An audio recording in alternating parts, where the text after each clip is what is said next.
Proses evakuasi korban banjir di Desa Merak, Kabupaten Demak, Jawa Tengah diwarnai isak tangis setelah lebih dari 13 jam dikepung banjir. Demi bisa menembus arus banjir yang deras, relawan pun harus menggunakan motor perahu karet. Sementara itu, seorang lansia yang sakit karena faktor usia di Desa Doropayung, Kabupaten Pati, Jawa Tengah harus dievakuasi oleh petugas karena kondisi banjir yang semakin parah.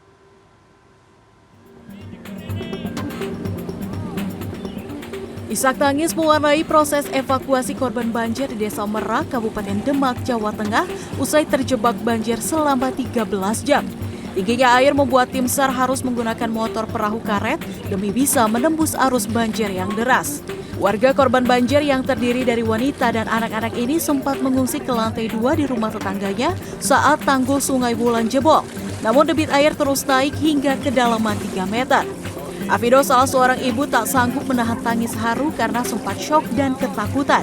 Dirinya sudah sejak jam 3 dini hari bersama anaknya menunggu untuk dievakuasi hingga akhirnya diselamatkan oleh tim SAR gabungan sekitar pukul 4 Minggu sore atau 13 jam setelah mengungsi di rumah tetangganya. Airnya sekitar jam 3-an. Naik. Terus selama itu sampai berapa kedalaman, Bu? 3 meteran, Om. Contohnya di Rumahnya rumah itu tidak bisa. 3 meter, Bu? 3 meteran. Di rumahnya itu? Di rumah. Terus ini di luar berhasil ya, dievakuasi di itu sebelumnya bertahan berapa lama, Bu? Ya, dari Sampai dari jam 3 sampai ini baru dievakuasi. Hingga Senin pagi, relawan gabungan dari berbagai daerah masih berjibaku melakukan evakuasi warga yang terjebak banjir. Selain minim perahu motor, derasnya arus banjir juga menjadi kendala bagi relawan saat mengevakuasi warga.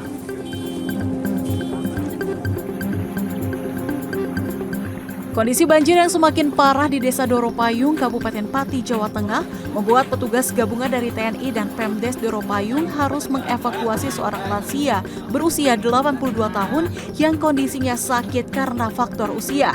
Banjir setinggi 1 meter dan kondisi jalan rumah yang sempit sempat membuat petugas kesulitan saat proses evakuasi.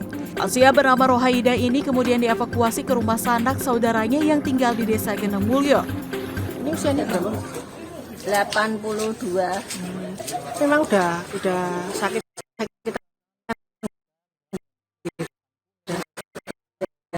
Udah lama. 3 tahunan. Mbak. Tadi kemarin memang ini banjirnya masih gimana, masih tetek atau gimana kok sekarang baru dievakuasi? Masih.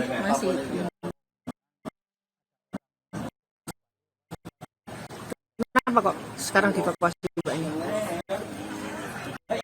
Takut minta airnya tambah.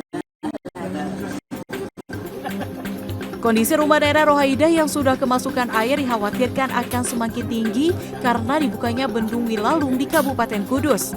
Tim Liputan CNN Indonesia.